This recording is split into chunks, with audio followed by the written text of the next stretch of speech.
अस्सलामुअलैकुम, a very good morning to all of you. उम्मीद करती हूँ कि आप तमाम लोग ठीक हैं। वैसे ठीक होना इस टाइम बहुत ही मुश्किल बात है, क्योंकि गर्मी ने इतना ज़ोर पकड़ा हुआ है, इतनी शदीद गर्मी है कि मेरे ख्याल से जानवरों के साथ साथ इंसान भी बेहाल नज़र आ रहे हैं। और सूरज जो है वो लग रहा है कि सारी आग बरसा रहा है। और लाहौर में भी इस बार जो गर्मी, आई एम श्योर कि बाकी जगहों पर भी बहुत ज़्यादा टेम्परेचर होगा, लेकिन जो इस वक्त पंजाब में गर्मी पड़ रही है वो बड़ी टू मच है। एसी भी गाड़ियों के काम नहीं कर रहे हैं, घरों के काम नहीं कर रहे, ऊपर से जो लोड शेडिंग की जा रही है उसकी वजह से आवाम और ही ज़रा पिसे हुए दिखाई दे रहे हैं। तो जनाब बहुत ज़रूरी है कि ऐसे में आप जो है वाटर इनटेक अपना बहुत ज़्यादा रखें। हमारे जो आसपास चरिंद परिंद हैं उनके लिए भी अगर हम पानी का थोड़ा सा इंतज़ाम अगर कर लें तो बड़ी ज़बरदस्त बात है। पानी की एक्स्ट्रा बॉटल्स अगर हम अपने पास रखें, और जो राहगीर या जो फल फरोश अगर हमें नज़र आते हैं तो for a good cause we can do that.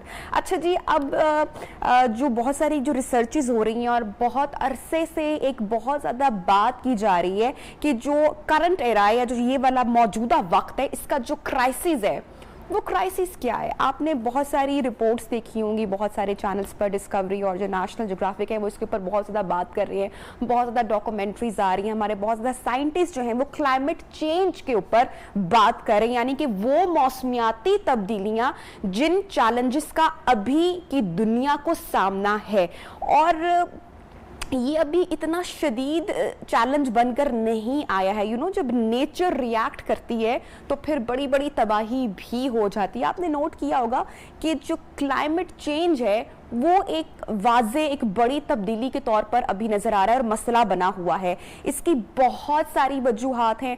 Pollution and over population, industrial areas का होना, गैसेस का अखराज होना, जो कि जब जाते हैं ऊपर तो हमारा क्लाइमेट चेंज करते हैं, जिसकी वजह से जो सूरज की जो तपिश है, जो सूरज की जो गर्मी है, जो रेज हैं, जो शुआएं हैं, वो डायरेक्टली आपकी ज़मीन तक पहुंचती हैं। और उसकी वजह से हमारी ज़मीन की जो आबो हवा है उसमें मेजर मौसमियाती तब्दीलियां रूनुमा होती हैं, जिसका इफेक्ट इंसान, जानवर और सारे जानदार इससे होते हैं। तो हमें यहाँ पर ये लम्हा फिक्रिया भी है, हमें ये सोचने की ज़रूरत भी है कि हमें हमारे आबो हवा को, हमारे इन्वायरमेंट को, नेचर को हम जो दे रहे हैं एक्चुअली, तो इन रिटर्न हमें क्या मिलेगा। कहीं ये गजब तो नहीं हो जाएगा नेचर का। और हम देख रहे हैं कि जिस तरह वायरस भी एक है और कितने सारे चैलेंजेस हैं। हमारे जो समुंदर के जो हमारे जो जानदार है, हम कितना प्लास्टिक वहाँ पर वेस्ट करते हैं। तो अब जो नेचर है उसका भी एक रिएक्शन आना शुरू हो चुका है।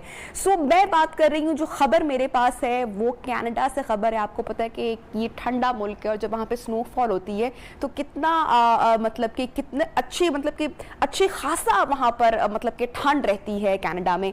लेकिन अभी जो वहाँ से खबरें सामने आ रही हैं, गुज़श्ता 84 साला रिकॉर्ड जो है गर्मी का वो कनाडा में टूट चुका है। और इसके साथ जो एक और अफसोसनाक खबर है वो ये कि 230 से ज़ायद अफराद जो हैं वो हलाक हो गए हैं, गर्मी की शिद्दत की लपेट में आए हैं, इससे मुतासिर हुए हैं। और लोगों ने भी, आप देख रहे हैं कि अभी बाहर का रुख करना शुरू कर दिया है, बच्चे भी वाटर पार्क्स का रुख कर रहे हैं ताकि गर्मी से किसी तरह से बचा जाया जा सके। जब गर्मी ज़्यादा बढ़ती है तो हीट स्ट्रोक होने के चांसेस बहुत ज़्यादा हो जाते हैं। पाकिस्तान में भी बहुत ज़्यादा गर्मी है। हम तमाम लोगों को फर्स्ट एड देना कम से कम आना चाहिए कि अगर खुदा ना खास्ता किसी को हीट स्ट्रोक होता है गर्मी की वजह से, तो आपकी सडन डेथ भी किसी की खुदा ना खास्ता हो सकती है। तो ऐसे में फौरी तौर पर क्या किया जा सकता है या क्या करना चाहिए, इस बारे में भी पता होना चाहिए जनाब। तो जो ये 84 साला रिकॉर्ड कनाडा में टूटा है, पहली बार जनाब जो यहाँ पर जो पारा है वो तकरीबन 49 डिग्री सेंटीग्रेड तक पहुंचा है। 234 के करीब जो है वो लोग अपनी जान से गए हैं इसमें। और कनाडा जैसा ठंडा इलाका जहां पर गर्मी का जो रिकॉर्ड टूट चुका है, इसके साथ बताएं ये वैंकूवर है कनाडा का सूबा जहां पर ये इतनी गर्मी की शिद्दत बढ़ी है। साथ साथ जो ब्रिटिश कोलंबिया का शहर लेटन है वहां पर भी लगातार तीसरे रोज गर्मी की शिद्दत जो है वो ताहाल बरकरार है। पोर्टलैंड से भी खबरें आ रही हैं जहां पर रेल और स्ट्रीट कार सर्विस भी बंद करना पड़ी। और उसकी वजह क्या बताई जा रही है कि जो पावर केबल्स हैं वो गर्मी से पिघलने के बायस यहाँ पर जो ट्रांसपोर्टेशन का निज़ाम है वो भी कितनी हद तक मुतासिर हुआ। सड़क तक जो है वो आई एम श्योर कि ये न्यूज़ आई है कि वो इससे मुतासिर हुई हैं और ट्रांसपोर्टेशन बड़ी हद तक इससे डैमेज हुई है निज़ाम वहाँ पे। तो ये तो जनाब कनाडा से और दुनिया के मुख्तलिफ इलाकों से हमने आपको गर्मी की सूरत हाल से अपडेट किया है। पाकिस्तान की अगर बात की जाए तो पाकिस्तान में भी जनाब कम गर्मी नहीं पड़ती है, somehow we are used to it, लेकिन हमारे यहाँ भी हीट स्ट्रोक से बहुत सारे लोग मुतासिर होते हैं, बहुत सारे लोग अपनी जान से जाते हैं। दो कि वो कुछ खबरें रिपोर्ट होती हैं तो कुछ नहीं होती हैं, लेकिन वी शुड नो कि अगर ऐसी गर्मी है और जो स्पेशली लोग बाहर काम करते हैं, जिसके मैंने बात की कि जैसे गार्ड्स हो गए, हमारे फल फरोश हो गए, हमारे सब्जी फरोश हो गए, चौकीदार या इस तरह का स्टाफ जो कि आपके घर से बाहर काम करता है, मेक श्योर कि आप उनको ज़्यादा तकलीफ मत दें, उनके पानी का ख्याल रखें, उनके लिए मुकम्मल साए का ख्याल रखें। अगर घर का सौदा सलफ भी आपने मंगवाना है तो रहम करें, थोड़ा सा जो है अपनी काइंडनेस शो करें ऐसे लोगों पर। एक ही बार बाजार अगर भेजें, क्योंकि तपती दोपहर है, गर्मी है, लू है, ताकि जो ऐसे लोग हैं वो वो भी हीट वेव से महफूज रह सके। जनाब ये तो कनाडा और दुनिया भर की खबरें थी। अच्छा जी, अभी सोशल मीडिया की बड़े मजे की बात है कि कोई ना कोई नया चेहरा, कोई ना कोई नई दास्तान, कोई ना कोई हीरो हीरोइन सोशल मीडिया पर बनता ही रहता है। और बड़ा जबरदस्त जनाब ये होता है कि जब कोई शख्स रातों रात वायरल हो जाता है। दो कि जो मैं स्टोरी आपके साथ अभी जिस खातून की शेयर करने वाली हूँ, उनकी ये वीडियो कुछ पुरानी है, लेकिन कहते हैं ना कि देर आए दुरुस्त आए, तो कुछ चीजें जरा देर बाद नजरों में आती हैं और हाईलाइट होती हैं। एक खातून की मैं अभी आपको वीडियो बताऊंगी। हुंजा में ये खातून पहुंची हैं और हुंजा के आपको पता है कि दिलकश खूबसूरत मनाजिर होते हैं। कोई भी शख्स जाता है तो वो जरा पहले उन मनाजिर में, उन दिलकश मनाजिर में ही जरा झूम उठने को दिल करता है। तो ये खातून वहां पर गई और अंग्रेजी बोलने की इन्होंने कोशिश की। अपने वीडियो मैसेज में ये खातून कैसे हुंजा की खूबसूरती बयान कर रही हैं, जरा आइए देखते हैं। अच्छा जी, वीडियो ज़रा हम अभी आपको दिखाएंगे, लेकिन जनाब आगे मैं आपको बताऊंगी कि जो खातून वायरल हुई हैं, इन्होंने जो वीडियो में जो पैगाम दिया है उसके बिल्कुल बरअक्स इनकी जो पर्सनालिटी है या जो इनकी शख्सियत है वो है। मैं बहरहाल जिन खातून की बात कर रही हूँ, इनका नाम नूर पीरज़ादा है और इनकी जो वीडियोज़ हैं, इनके जो 2-3 क्लिप्स है वो मैं आपके साथ ज़रूर शेयर करूँगी आगे प्रोग्राम में चलकर। अभी जो एक और ख़बर मुझे बताने के बारे में कहा जा रहा है, जनाब वो खबर है तो आप लोगों के लिए, लेकिन अब आपने देखना यह है कि कितनी एहतियात आपने बरतनी है। आज सुबह जब मैं ऑफिस आ रही थी तो मैं रेडियो सुन रही थी और रेडियो पर एफएम पर मैंने सुना कि जो हमारे जो आरजे साहब थे वो बता रहे थे, न्यूज़ हेडलाइंस आपको पता शेयर हो रही होती है आफ्टर एवरी आवर, तो वो बता रहे थे कि जो कोरोना वायरस की जो अभी जो नंबर्स हैं वो फिर से थोड़े से ज़रा बड़े हैं, परसेंटेज उन्होंने शेयर की हेडलाइंस में। So I was little concern about that कि जैसे ही हमें एक अच्छी खबर मिलती है उसके साथ ही हम ज़रा लापरवाही का मुजाहिरा करते हैं और फिर से जो है वो ग्राफ ऊपर जाना शुरू हो जाता है। हमें ये चीज समझ लेने की जरूरत है कि कोविड खत्म नहीं हुआ है, इट इज स्टिल देयर, लेकिन हाँ एहतियात के साथ हमें रहना है और हमेशा रहना है। तो कि वैक्सीनेशन इज देयर लेकिन लोग नहीं लगवा रहे हैं, ये एक बुरा रुझान है, इस पर भी अमल करने की जरूरत है। लेकिन मैं उन तमाम लोगों को यहाँ पे कैटर करके बोलना चाहती हूँ कि जो लोग वैक्सीनेशन नहीं लगवा रहे हैं उनको आइंदा मुस्तकबिल में मुश्किलात का सामना करना पड़ेगा। मेरी ये बात आज आप लोग लिख के रख लें। तो अगर अभी मौका है, वक्त है, रश कम है, बाहर से भी डोजेज आ रही हैं, जितना जल्दी हो सके आप लोग लगवाएं। कारोबारी मराकज जनाब रात 10 बजे तक खुले रहेंगे, लेकिन इसके साथ साथ जनाब ये भी बताएं शादी हॉल्स भी खुल गए हैं और सिनेमा हॉल्स भी खुल गए हैं। सिनेमा हॉल्स के साथ जो खबर मुंसलिक है वो ये कि अगर आपने फिल्में एंजॉय करनी है इन सिनेमा हॉल्स, उसी शख्स को सिनेमा हॉल में एंट्री मिलेगी जिसके पास वैक्सीनेशन का सर्टिफिकेट होगा।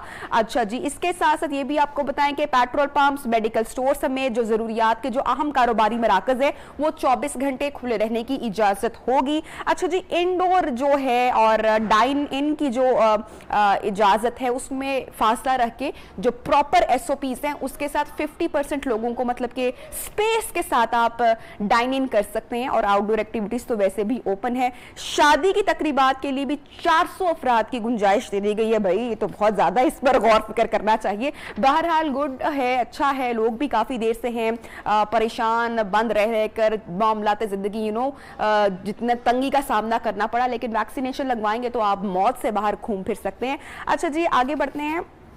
और एक और खबर है मेरे पास, और ये कोई अच्छी खबर नहीं आ रही है। It's a bad news, it's a sad news again. जनाब, पेट्रोलियम मसनूआत की कीमतों में इजाफे का नोटिफिकेशन जारी कर दिया गया है, और इस नोटिफिकेशन के मुताबिक जो पेट्रोल है वो 2 रुपये फी लीटर उसमें इजाफा किया गया है, जिसके बाद जो नई कीमत है वो 112 रुपये 69 पैसे मुकर्रर कर दी गई है। इसी के ऊपर बात करेंगे। हमारे साथ मौजूद हैं अशरफ मेहताब साहब, उनसे जनाब जानते हैं सारी जो डिटेल सामने आई हैं। जी अस्सलाम वालेकुम अशरफ साहब, बताइएगा ये जो पेट्रोलियम मसनूआत में कीमतों का जो ये नोटिफिकेशन इजाफा हुआ है, इस हवाले से बताइएगा। जी बिल्कुल, ये पेट्रोल और ख़ास तौर पे हमारी मीशत में बड़ी अहम किरदार अदा करता है, क्योंकि हम बाहर से मंगवाते हैं और पेट्रोल मसनूआत की जो हम बाहर से मंगवाते हैं, ड्रामा करते हैं, उसमें कोई 12 से 14 अरब डॉलर जाते हैं। तो ये वजह है कि यहाँ पे कीमतें बढ़ा दी जाती है। अब एक महीने में 2 दफा कीमत बढ़ा दी, तकरीबन कुछ 6 रुपए के करीब कीमत बढ़ी है। अब इसी तरह डॉलर के पास देखें तो उसकी भी तकरीबन कुछ 3 डॉलर कीमत बढ़ गई है, कुछ 400 पौने 500 से ऊपर ये भी बनता है। तो इस तरह से इसको कैलकुलेट करें तो ये मीशत के ऊपर बुरा असर डालती है, क्योंकि ये दो चीजें जब बढ़ती हैं तो महंगाई बढ़ जाती है। पहले ही महंगाई बहुत ज्यादा है, जो कि पिछले 2-2.5 साल में 100% कई अशिया में हो चुकी है, मतलब उसमें इजाफा हो चुका है, जिसमें चीनी है, दालें हैं, इसमें आटा है, घी है। तो यही गरीब के खाने की चीजें होती हैं। बजट में ये कहा गया था कि गरीब को रिलीफ देंगे, लेकिन बज़ाहिर अमली तौर पे ये रिलीफ नजर नहीं आता। बजट एक साल में एक दफा आता है, तो होना ये चाहिए कि बजट के अंदर जो भी अशिया है, जो जरूरिया है, उनकी कीमतें नहीं बढ़नी चाहिए और एक साल के लिए उनको एक जगह पे स्टेगनेंट रहना चाहिए। लेकिन हमारे यहाँ ये ऐसा नहीं है। रिवाज है कि हर 15 दिन बाद पेट्रोल की कीमत बढ़ती है और फिर कई दफा गैस की कीमत भी बढ़ा दी जाती है। और जब पेट्रोल की कीमत बढ़ती है तो फिर उसका लामाला बिजली पे भी असर होता है। जो बिजली पैदा करने वाले कारखाने हैं तो वो फिर इसके अंदर फ्यूल एडजस्टमेंट डालते हैं, तो हर महीने इजाफी पैसे गरीब को देने पड़ते हैं। वो पेट्रोल की सूरत में खरीदना हो, चाहे वो अशिया गुरोनोश खरीदनी हो या फिर बिजली उसने इस्तेमाल करनी हो, तो ये सारी चीजें जब मिल के एक दायरा बनाती है तो इसमें गरीब आवाम का जीना 2 बार हो जाता है। पहले ही पिछले 2 साल के अंदर देखा जाए तो गरीब की ग्राफी गिराना जो आमदन है उस पर 5 से 7 हजार रुपए का फर्क पड़ा है, यानी कि कम आमदन हो गई है। वसाइल का उसके इतने नहीं है, लेकिन काफी ये बोझ उसके ऊपर पड़ गया। तो इस तरह से बहुत ही बुरे हालात है। गरीब का जो जीना है वो मुहाल हो चुका है। यही कहा जाता है कि जब आते हैं ये हुकूमत में तो गरीब की जो हालतेदार है जी उसको बेहतर करेंगे, उसका म्यारे जिंदगी अपलिफ्ट करेंगे, और लेकिन होता नहीं है ऐसा। होता है कि अमीर को फायदा होता है। जब ये टैक्सेस लगते हैं तो जो प्रोडक्ट्स होती हैं, सनतकार है, वो अपनी पैदावारी लागत में उसको डाल लेते हैं और अपनी मसनूआत को महंगा कर देते हैं। तो जो खरीदने वाला है असर उस पर पड़ता है। तो एंड कंज्यूमर जो मिडिल क्लास है, खासतौर पर तनख्वाहदार तबका है, मजदूर है, दिहाड़ीदार है, उनकी चूंकि वेजेज इतनी नहीं बढ़ती, ना उनकी वेजेज पहले बढ़ी थी, अब इस दफा इन्होंने बढ़ाई है तो तकरीबन सॉरी जी, एक घराने के ऊपर 800 रुपए का फर्क पड़ा है। एक अगर उसकी जो बढ़ाई गई वेजेज है उसका करें, अगर उस 5 फर्क के ऊपर उसको डिवाइड करें तो 16 रुपए से कुछ ज्यादा पड़ते हैं। मुझे ये बताया 16 रुपए में 2 रोटियां नहीं आती, तो 2 वक्त की रोटी बच्चों को कैसे कोई खिला सकता है। तो ऊपर से ये महंगाई की होती जा रही है, पेट्रोल बढ़ता जा रहा है, बिजली की कीमत बढ़ती जा रही है, गैस की कीमत। आई एम श्योर कि आवाम उस पर बहुत पिस्ड ऑफ दिखाई दे रहे होंगे। एक तो गर्मी का जोर इतना ज्यादा है, बिजली की बंदिश जो है वो इतनी ज्यादा है, और ऊपर से अब जो पेट्रोलियम मसनूआत की कीमतें हैं वो भी इतनी ज्यादा है, तो यकीनन आवाम जो है वो इस टाइम बहुत पिस्ड ऑफ होंगे। आई होप सो कि अल्लाह ताला हमारी आवाम के लिए कोई आसानियां पैदा करे और कोई अच्छी खबर भी हो जो हम आपके साथ कभी शेयर कर सके। बहुत शुक्रिया अशरफ मेहताब, आपने हमें सारी डिटेल से आगाह किया।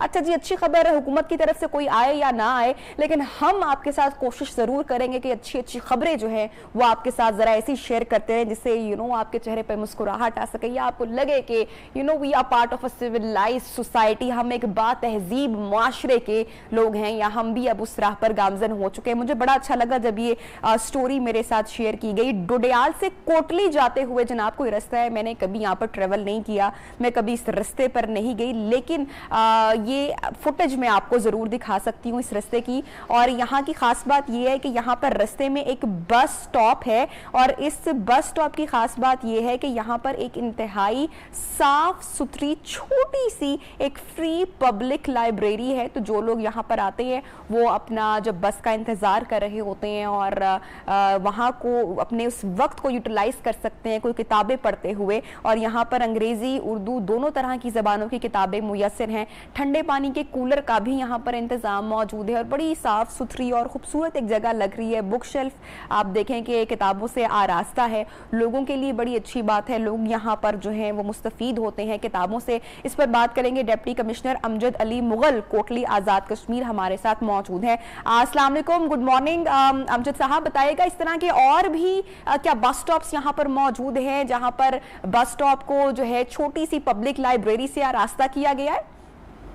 जी नबीहा, बहुत शुक्रिया, और मैं आपका बहुत शुक्रगुजार हूँ कि आपने किसी की ये छोटी कावश नहीं है, ये बहुत बड़ी कावश है कि उन्होंने लाइब्रेरी बनाई है। बल्कि ये चौधरी फाजिल साहब है वहाँ के रहने वाले, और जब मेरे पास आते हैं तो मैं इनको स्पेशल प्रोटोकॉल देता हूँ। तो आपने सिर्फ इनकी लाइब्रेरी देखी है, इन्होंने एक मॉडल कब्रिस्तान बनाया हुआ और वो बिल्कुल यूके के लेवल पे इतना खूबसूरत है। इन रेस्ट एरियाज के अलावा इन्होंने जो वहाँ के पे BHU है उसके लिए तकरीबन 1 महीने में 50,000 रुपए की फ्री मेडिसिन दे रहे हैं।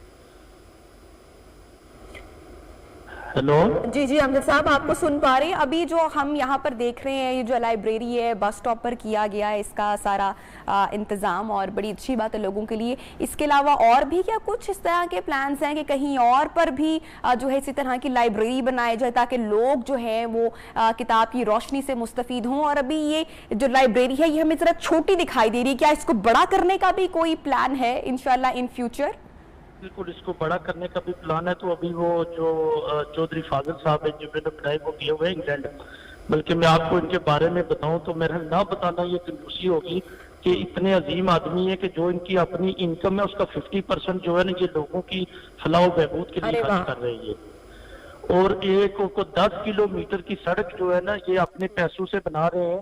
इसके अलावा मुस्तकबिल में ये एक हॉस्पिटल बना रहे हैं, इनको जमीन हमने दी है, गवर्नमेंट ऑफ इंडिया ने दी है, तो उसके ऊपर बड़ा state of the art hospital बनेगा ये। तो इंशाल्लाह मैं कोशिश करूंगा कि आपके रैप जो मेरे पास मौजूद है इनको मैं पूरी डिटेल दूं, और जब वो आएंगे यूके से वापस तो इंशाल्लाह मैं कोशिश मेरी होगी, क्योंकि उसकी वजह यह है कि अगर अच्छे लोगों को हमें उनकी मार्केटिंग ना करें तो ये बिल्कुल आप सही कह रहे हैं। मच एप्रिसिएशन और बड़ी ज़बरदस्त बात है। और यहाँ पे मैं लोगों को भी एक पैगाम देना चाहूँगी, अगर इस तरह का जब कोई सिलसिला किया जाता है या कोई कदम उठाया जाता है कि जो बताता है कि we belong to a civilised society, तो वहाँ पर आप पर भी बड़ी ज़्यादा जिम्मेदारी आयद होती है। अब किताबें यहाँ पर पढ़ी हैं, मैं उम्मीद करती हूँ कि मेरी जब अमजद साहब से दोबारा बात होगी तो कई किताबें यहीं पर मौजूद होंगी, मस्जिद के जूतों की तरह गायब नहीं हो जाएंगी। जब इतने प्यारे कदम उठाए जाते हैं तो हमें तो चाहिए कि हम जाके उस बुक शेल्फ को, उस लाइब्रेरी को हम और आरास्ता करें, उसकी और सजावट करें, उसमें और इल्मो जो है वो किताबें वहां पर हम भरे, बजाय कि वहां से ये ना हो जो मुझे कंसर्न है या जो मेरा दुख जहां पर बढ़ेगा कि अगर यहाँ से किताबें गायब होना शुरू हो जाएंगी। जरा आप इसी के साथ चलेंगे हम एक छोटी सी ब्रेक की जानिब। जब ब्रेक से वापस आएंगे तो बहुत सारी इंफॉर्मेटिव सेगमेंट्स होंगे जो हम आज आपके लिए लेकर आएंगे और आपके बहुत सारे मसाइल का हल भी होगा इन आवर प्रोग्राम। एक छोटी सी ब्रेक, साथ रहिएगा।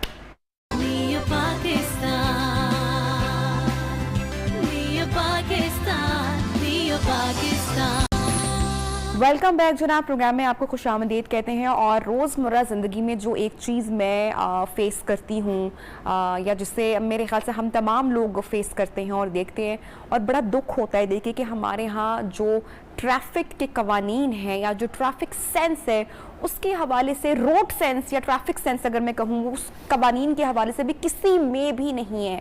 फर्स्ट लेन, सेकंड लेन, थर्ड लेन, कोई कॉन्सेप्ट नहीं है किसी को। जो चिंची, रिक्शा, बाइकर गलत तरीके से ड्राइविंग अपने स्किल्स दिखा रहे होते हैं, और उसके बाद जितने रोड एक्सीडेंट्स हमारे यहाँ दिन ब दिन होते हैं वो एक खौफनाक नंबर है अगर मैं आपके साथ शेयर करूं। और मेरे ख्याल से हमारा मुल्क काफ़ी आगे है। ये जो बाइक एक्सीडेंट्स डेली होते हैं, हम लोग क्रैश का, एयर क्रैश का सुनकर बड़े खौफ में मुब्तला होते हैं। जब हमारे यहाँ ट्रेन के एक्सीडेंट्स होते हैं तो हमें बड़ा खौफ हमें मुब्तला होता है। लेकिन I must tell you here कि हमारे यहाँ जितने डेली बेसिस पर रोड्स पर बाइक के एक्सीडेंट्स होते हैं और जितने लोग अपनी जानों से जाते हैं, ये नंबर सबसे ज्यादा है।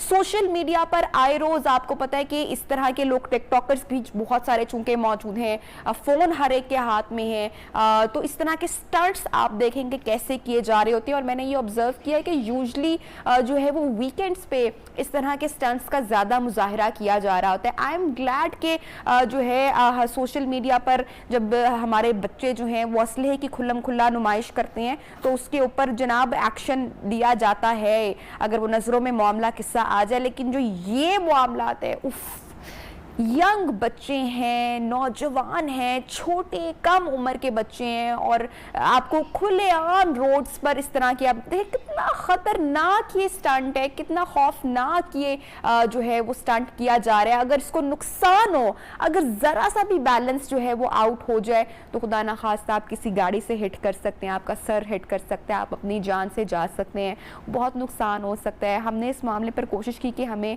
जो है वो CTO साहब ज्वाइन करें ताकि हम उनसे बात भी कर सकें, लेकिन अभी वो अवेलेबल नहीं है। बहरहाल मैं सारे पेरेंट्स को ये मैसेज ज़रूर देना चाहूँगी कि जिन्होंने अपने कम उम्र बच्चों को मोटर बाइक्स दी हुई हैं, प्लीज़ आप चेक इन रखें, उनके दोस्तों से भी कांटेक्ट में रहें, अपने बच्चों की भी नज़रों पर, उनकी थोड़ी सी हरकत व सकनात पर नज़र रखें और अपनी उस बाइक की हालत भी चेक करते रहें, बच्चे से भी पूछते रहें, उनको चाहे वास्ता दें अपनी मोहब्बत का या जो भी करें, लेकिन उनको समझाएं कि इस तरह के स्टंट्स ना करें, क्योंकि ये सिर्फ लम्हों का मामला है, सेकंड्स का मामला है और आप अपनी जान से जा सकते हैं। अच्छा जी, आगे बढ़ेंगे और अब हम डिस्कस करेंगे एक मसला जनाब जो कि है डायरेक्टली आपसे रिलेट करता हुआ, चूंकि हर इंसान महंगाई का रोना रोता हुआ दिखाई दे रहा है। आज के दौर में कहा यह जा रहा है कि दाल रोटी भी मुश्किल हो चुकी है, प्याज टमाटर सालन में सब्जी में डालना तक आवाम की जो पहुंच से बहुत अब मुश्किल होता हुआ दिखाई दे रहा है। पहुंच में तो है लेकिन बड़ा मुश्किल हो चुका हुआ है सादा रोटी पानी करना भी। तो ऐसे में जनाब कोई आवाम के लिए रिलीफ तो कम ही दिखाई देता है। अभी हमने आपके साथ पेट्रोलियम मसनूआत की कीमतों में जो इजाफा हुआ है उसके हवाले से भी हमने जो है वो खबर शेयर की है। बजट जनाब सामने आ गया लेकिन उसमें जनाब जो ज़रूरत की अशिया है उस पर कोई सब्सिडी नहीं दी गई है और आवाम का जो एक जो रिएक्शन है वो भी सामने है। अच्छा जी, इसी के ऊपर बात करेंगे हम, सारी सूरत हाल के ऊपर जो हुकूमत की जो पॉलिसीज़ हैं और बजट के हवाले से और आवाम के रिलीफ के हवाले से। हमारे साथ मौजूद है जनाब हामिद मशरकी साहब, उनसे हम जानते हैं क्योंकि ये जो टॉपिक है ये बहुत मौजूए बहस है अभी का आजकल का और दावे बहुत ज़्यादा किए जाते हैं कि आवाम को रिलीफ बहुत ज़्यादा मिलेगा, लेकिन बट इन एक्चुअल होता क्या है, टैक्स की मद में भी जो है वो आवाम फिर कितना पिसती है। तो क्या अच्छी खबर है या क्या अच्छी खबर नहीं है ये भी हम जानेंगे। अस्सलाम वालेकुम एंड गुड मॉर्निंग हामिद साहब, हाउ आर यू? जी अस्सलाम वालेकुम नबिया, आप ठीक हैं? मैं ठीक हूँ। मैं बिल्कुल ठीक हूँ। हामिद साहब, बजट को कैसा पाया आपने इस बार? देखिए नबिया, बात यह है कि बदकिस्मती से बजट एक बार फिर अदाद शुमार का हेर फेर साबित हुआ है। जहां तक अवाम को डायरेक्ट रिलीफ मिलने की बात है तो इस बजट में भी ऐसी कोई बात नहीं नजर आई, बल्कि मैं आपको बताता चलूं कि आप कौमी इदारा शुमारियात की रिपोर्ट देख लें या महकमा खुराक की रिपोर्ट देख लें या इंटरनेशनल इन्फ्लेशन इदारे की रिपोर्ट देख लें तो सब जगह एक ही बात नजर आती है और वो ये कि पाकिस्तान के अवाम महंगाई में मुसलसल पिसते जा रहे हैं और हुकूमत महंगाई पर काबू पाने में मुकम्मल तौर पर फेल है। बदकिस्मती ये है कि देखें, आवाम को दो वक्त की अगर रोटी भी मिलना मुश्किल हो जाएगा तो आप ये बात जान लें कि आवाम ना तो आवाम को इससे सरोकार है कि आपकी तकरीरें क्या हैं, ना आवाम को इससे सरोकार है कि जी अब इधर क्या हो रहा है, वाहिल क्या कर रहे हैं। सबसे बुनियादी जरूरत है कि आटा रोटी दाल की कीमतें जो हैं जो आसमानों पर चली गई हैं उन पर काबू पाया जाए। दूसरी बात यह कि जिस तरह आगे चल के नजर आ रहा है इस बजट में अब नजर ये आ रहा है कि चीनी की कीमतें भी मजीद बढ़ेंगी, आटा भी, और कोई सब्सिडी नहीं है। यानी हुकूमत के पास कोई इस तरह की पॉलिसी नहीं है कि अवाम को डायरेक्ट रिलीफ दिया जाए। अगर हुकूमत या इदारा शुमारियात ये दिखाता है कि जी जीडीपी ग्रोथ 3.94% या 4% के करीब है तो उस जीडीपी ग्रोथ को एक रेडी वाले ने क्या करना है, एक सड़क पर जो मजदूर है उसने क्या करना है। अगर उसके घर का चूल्हा नहीं चलेगा, अगर उसको इस महंगाई की चक्की में पीस दिया जाएगा, हुकूमत जो है वो अगले 5 साल इक़्तिदार की बातें कर रही है जबकि लोग इस महंगाई के हाथों तो एक एक दिन गिनकर गुजार रहे हैं। और हुकूमत के लिए लाजमी हो गया है कि हर हालत में महंगाई के ऊपर आवाम को रिलीफ दिया जाए। कहीं ये मोबाइल फोन पे पहले जो था जी के कॉल्स पर टैक्स नहीं लगेगा, एहतजाज पर असेंबली में वापस ले लिया और आखिरी चंद मिनट में उस बिल को दोबारा से पास करा लिया गया। तो इस तरह के हथकंडों से आप किसी भी सूरत में टैक्स रेवेन्यू कलेक्शन का टारगेट पूरा नहीं कर सकते हैं। एक स्टूडेंट होने के नाते मैं ये बात जानता हूं कि tax revenue collection basic backbone जरूर है, लेकिन आप आवाम से महंगाई और डायरेक्ट टैक्स के साथ अपना बजट नहीं चला सकते हैं। आपको पूरा सिस्टमेटिक तरीके से चलना पड़ेगा और आवाम को रिलीफ देना पड़ेगा। ना बिजली की कीमतों पर कोई कंट्रोल है, ना पेट्रोल की कीमतों पर कोई कंट्रोल है। एक हर इदारा अपनी अपने तरीके से उसकी कीमतें बढ़ाता रहता है जो डायरेक्टली आवाम पर असरअंदाज होते हैं। और मैं तो ये सोच रहा हूं कि हर आने वाला दिन जो है वो महंगाई की वजह से आवाम के लिए, गरीब आदमी के लिए मुश्किल से मुश्किल तर होता जा रहा है। आवाम से कहा तो जाता है कि जी तनख्वाहें बढ़ाई गई हैं, ये किया गया है, वो किया गया, लेकिन आप एक उस मजदूर की दिहाड़ी का सोचें, आप उसका सोचें जो ये चाह रहा है कि उसके 2 बच्चों या 3 बच्चों के साथ उसका 15-20 हजार रुपए में किचन चल जाए। क्या वो पॉसिबल है? किसी सूरत भी पॉसिबल नहीं। और उसके ऊपर वो जिसको कहते हैं कि सोने पे सुहागा, ये कि जब 10-10, 15-15 हजार या 8-8 हजार का बिजली का बिल आ जाता है 300-400 यूनिट खर्च करने के ऊपर, तो आप सोचें कि वो जो मजदूर है वो बिल अदा करे या बच्चों को स्कूल भेजे, वो बिल अदा करे या अपने घर का किचन चलाए। इस सूरत हाल के अंदर हुकूमत की जानिब से ये कह देना कि जी आइंदा हालात ठीक हो जाएंगे, आइंदा हालात ठीक हो जाएंगे, ये बुनियादी तौर पर प्लानिंग में शदीद कमी है। जहां गवर्नमेंट बहुत सारे मामलात के ऊपर अपना क्रेडिट लेना चाहती है, वहां सबसे इंपॉर्टेंट बात यह है, सबसे इंपॉर्टेंट यह है कि अवाम को महंगाई पर डायरेक्ट रिलीफ दिया जाए और ऐसा रिलीफ दिया जाए जो हामिद साहब, मुझे आपसे एक और इम्पोर्टेंट मुद्दे पर बात करनी है इससे रिलेट करते हुए कि जो पेंशनर हजरात हैं, क्या उनके लिए भी एक बड़ी एक बहस भी चल रही है, उसका मैं जरा सिस्टम भी आपसे जानना चाहूंगी कि सरकारी नौकरी में हमेशा से बड़ी अट्रैक्शन रही है और उसकी एक वजह ये होती है कि जॉब सिक्योर होती है और दूसरी बड़ी और अहम वजह ये होती है कि आपको फिर बाद में जो है आफ्टर 60 जब आपकी रिटायरमेंट होती है तो आपको एक इनकम उसके ऊपर मिलती रहती है। हुकूमत इसके ऊपर बड़ी तशवीश में दिखाई दे रही है, बड़ा बोझ उनको लग रहा है पेंशनर हजरात का। इसके प्रोसीजर के ऊपर भी बात करूंगी, उनके लिए क्या रिलीफ था इस पर भी बात करेंगे और साथ साथ बजट के बाद जो महंगाई का तूफान है वो थम नहीं सका, कौन कौन से 21 ऐसी अशियां हैं हमारी जिंदगी की, डेली की, जिन पर जो है वो जिनकी कीमतों में इतना शदीद इजाफा हुआ है। एक ब्रेक पर जाएंगे, इट्स अ हेडलाइन ब्रेक, और जब हेडलाइन ब्रेक से वापस आएंगे तो हामिद मशरकी साहब हमारे साथ ही होंगे, उनसे मजीद बात भी करेंगे इसी मौजू पर कि अवाम के लिए क्या कुछ रिलीफ है या फिर नहीं है। सारी उम्मीदें दम तोड़ चुकी हैं। ब्रेक के बाद जनाब वापस आते हैं, साथ रहिएगा।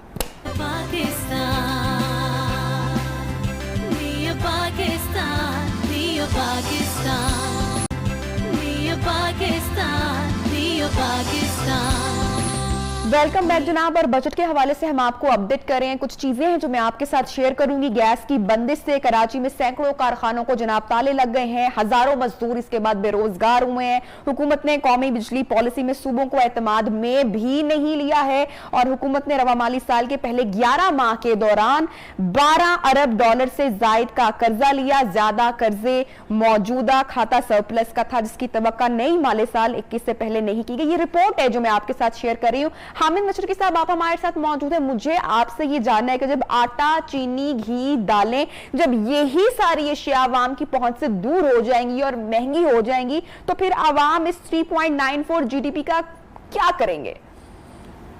यही अहम बात है नबिया कि आवाम की जो रोजमर्रा की अशिया हैं जिसके ऊपर जिंदगी का दारुमदार है, अगर वो ही आवाम की पहुंच से दूर हो जाएंगी तो आवाम को इस 3.94 या जो बजट सरप्लस का दावा किया जा रहा है, और ये दावा किया जा रहा है कि जी आपका जो सर्कुलर डेट है या वो जो दूसरा डेट है वो गवर्नमेंट का जो है वो सरप्लस में चला गया है, तो ये सारा मैं बार बार यही कहता हूं कि अगर आवाम को अदादो शुमार के खेल में फंसाना है तो खुदारा एक रेडी वाला जो है वो किसी भी हालत में ना तो ये अदादो शुमार समझता है ना ही उसको इससे सरोकार है। जैसे कि आपने अभी इस रिपोर्ट का हवाला दिया तो इस रिपोर्ट पे बड़ा वाज़ेह तौर पर कहा गया है कि हुकूमत की तरफ से सूबों के साथ कोई कोऑर्डिनेशन नहीं है।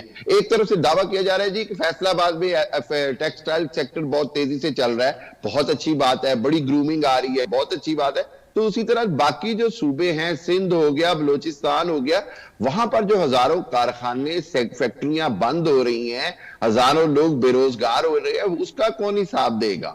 सबसे बात तो यह है कि बेरोजगारी बढ़ती जा रही है, महंगाई बढ़ती जा रही है, और उस सब के अंदर हुकूमत का यह दावा कर देना कि जी सब कुछ अच्छा है, यह सबसे खतरनाक सूरत हाल है। गवर्नमेंट को हर सूरत में अवाम को रिलीफ देना है, रोजगार के मौके पैदा करने हैं, ये हुकूमत का फर्ज है। और हुकूमत को 3 साल से ज्यादा का अरसा हो गया है, अब किसी हीले बहाने से काम नहीं चल सकता जब तक अवाम को डायरेक्ट रिलीफ ना दिया जाए। एक और रिपोर्ट मैं आपसे शेयर करूं, और उसके अंदर बड़ा वाज़ेह तौर पर कहा गया है कि आइंदा आने वाले 3 माह के अंदर एक महंगाई का तूफान आ सकता है, और उसकी वजह फिर एक बार यही है कि हुकूमत की तरफ से मिसकैलकुलेशन है, हुकूमत की तरफ से नाअहली है, जिसकी वजह से आटा, चीनी, घी की कीमतें जो हैं वो 15 से 20% तक बढ़ सकती हैं। आप सोचें कि ऑलरेडी जितने भी घी इंडस्ट्री के मालकान हैं, उन्होंने हुकूमत को इस बात का अंदिया दे दिया है कि जी उनको 15 से 20% कीमतें बढ़ानी पड़ेंगी। इस सारी सूरत हाल के अंदर हुकूमत के पास प्लानिंग ना होने की वजह से अवाम रोज बरोज पिसते जा रहे हैं। आप ये समझें कि अब जिसको कहते हैं, इंग्लिश में कहते हैं कि ऑन दी एज आ गई है। जो गरीब आदमी है वो एक ऐसे दहाने पर खड़ा है जहां पर उसको कोई रास्ता नजर नहीं आ रहा है कि वो क्या करे। देखें, आज आप बाहर चली जाएं, आप यतीम खाना चौक चली जाएं, आप अंदरूनी शहर चली जाएं, वहां पर जो बाहर मजदूर सड़क पे सुबह सुबह 6-7 बजे खड़ा है दिहाड़ी के इंतजार में, वो इस बेयकीनी का शिकार है कि अगर दिहाड़ी मिल भी गई तो क्या उस पैसों से मैं एक दिन का किचन भी चला सकता हूं या नहीं। यानी एक अजीब सितम ज़रीफी है कि काम भी करे, मजदूरी भी करे, लेकिन महंगाई इतनी ज्यादा है कि उसको वो अपना घर चलाना नामुमकिन होता जा रहा है। और मैं बार बार ये कहता हूं कि हुकूमत जितने मर्जी कामयाबी के दावे करे, खारजा के महाज पर, सब अच्छा कहे, लेकिन वो सब कुछ जो है वो एक तरह से नजरअंदाज हो जाएगा, ला हासिल हो जाएगा अगर हुकूमत अवाम को गरीब 50% से जायद जो पाकिस्तान का जो अवाम है वो डेली वेज के ऊपर किसी ना किसी तरह डिपेंड करते हैं, रोजाना की बुनियाद के ऊपर उनकी नौकरियां और उनके काम चलते हैं। अगर उनको रिलीफ नहीं मिलेगा, और उसके बाद आप देखें कि आइंदा आने वाले दिनों में टमाटर और लहसुन और उन सब की कीमतें महंगी बढ़ने का मजीद खदशा है। ज़रूरी अजनास के साथ साथ दालें और चने और दूसरी चीजों की कीमतें जो हैं वो अवाम की पहुंच से दूर होती जा रही हैं।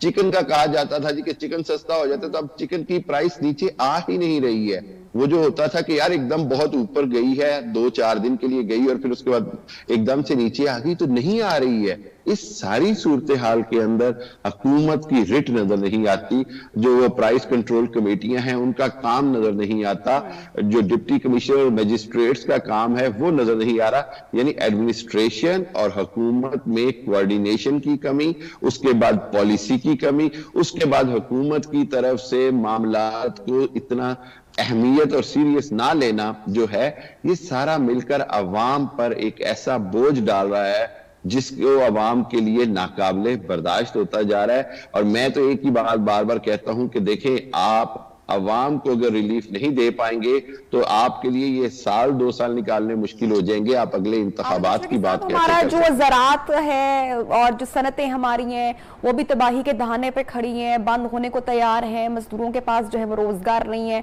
इस हवाले से भी हुकूमत जो है वो अभी नाअहल दिखाई दे रही है कुछ रिलीफ देने के हवाले से। बिल्कुल ऐसे ही है, बिल्कुल ऐसे ही है। देखिए, सबसे अहम बात यह, एक ज़राई मुल्क होने के नाते जहां पर यह कहा गया जी कि किसानों को आसान कर्जे दिए जा रहे हैं, वहां दूसरे एंड के ऊपर क्या किसानों की जो फसलें हैं उनको खरीदने का कोई सही इंतजाम किया गया है? या पिछले सालों की तरह किसान बेचारे की गंदम जो है वो तो औने पौने खरीदी जाएगी और फिर बाद में पाकिस्तान जो है वो गंदम की कमी की वजह से इंपोर्ट करे? ये कैसा ज़राई मुल्क है जिसके अंदर प्लानिंग नहीं ना होने की वजह से ना तो किसान को कुछ आता है और ना ही ज़राअत का शोबे में कोई तरक्की हो रही है, बल्कि दिन ब दिन जो है उसके अंदर तनज़्ज़ुली आ रही है। और आपने बिल्कुल ठीक कहा कि जब किसान को खुशहाल नहीं होगा या किसान का गुजारा नहीं होगा तो आप समझिए कि मुल्क की जो रीढ़ की हड्डी है आप उसी से महरूम होते जाएंगे। और ये बहुत जरूरी हो गया है अब कि हुकूमत ना सिर्फ ज़राअत के शोबे पर तरक्की पर तवज्जो दे, उसके साथ सनत के ऊपर तवज्जो दे। पाकिस्तान के लिए जरूरी हो गया है कि अब सनती तरक्की को एक अहमियत दी जाए, इंतहाई अहमियत दी जाए, वरना वही होगा जिस तरह हम बार बार कहते आ रहे हैं कि अवाम बेरोजगारी से तंग आकर फिर कोई बहुत बड़ा तूफान ना आ जाए और हुकूमत उस सब की जिम्मेदार होगी। हुकूमत की जिम्मेदारी है कि अवाम को रोजगार मुहैया करे, अवाम के लिए महंगाई पर काबू पाया जाए। और ये जो रिपोर्ट्स हैं ये इंडिविजुअल रिपोर्ट्स नहीं, ये इदारों की रिपोर्ट्स हैं, पूरी रिसर्च और सर्वे के ऊपर बनी हुई रिपोर्ट्स हैं। और इनके अंदर एक बात वाज़ेह तौर पर कही जा रही है और वो ये कि एशिया के अंदर सबसे ज्यादा महंगाई के हवाले से पाकिस्तान सरे फहरिस्त है। यानी जो इन्फ्लेशन रेट है उसके ऊपर देखा जाए, अवाम के ऊपर जो डायरेक्ट टैक्सेस के ऊपर देखा जाए, हर हालत में हर अंदाज में अवाम पर बोझ पड़ रहा है, गरीब अवाम पर बोझ पड़ रहा है। और हुकूमत के लिए जरूरी है कि इस बोझ को अगर कम नहीं किया तो मैं समझता हूं कि हुकूमत के लिए आइंदा आने वाले दिनों में इंतहाई मुश्किल होगी। और मैं तो ये कहता हूं कि अपोजिशन को भी चाहिए कि वो जो सियासत कर रही है जातियात की, उससे बाहर आकर अगर अवाम के इशू की सियासत करे, अवाम के साथ जो हो रहा है उसके इश्यूज की सियासत करे, तो मैं समझता हूं कि यही अपोजिशन का सही काम है कि अवाम के मसाइल की नुमाइंदगी की जाए। हामिद मशरकी साहब, बहुत शुक्रिया, आपने इसके ऊपर वक्त निकाला। और लास्ट पॉइंट आपका कि हमें वाकई जो हमारी जो सियासी जो पर्सनालिटीज हैं, अगर हम उनके जो है उससे बाहर निकल कर अगर हम आवाम के मसाइल को हाईलाइट करना शुरू करें या उस पर कोई बात करना शुरू करें तो मेरे ख्याल से कि बहुत सारे मसाइल केटर भी हो सकते हैं, उनका हल भी सामने आ सकता है। बहरहाल उम्मीद करते हैं कि आपके साथ अच्छी खबर कोई शेयर करे। आने वाले दिनों में पेट्रोलियम मसनूआत की कीमतों में ताहम इजाफा हो चुका है। अब इसके साथ साथ ये देखना है कि मजीद महंगाई कितना ऊपर जाती है। ब्रेक लेंगे, हेडलाइन ब्रेक है, जब वापस आएंगे तो कुछ और मजीद चीजें प्रोग्राम में आपके साथ शेयर करेंगे। साथ रहिएगा।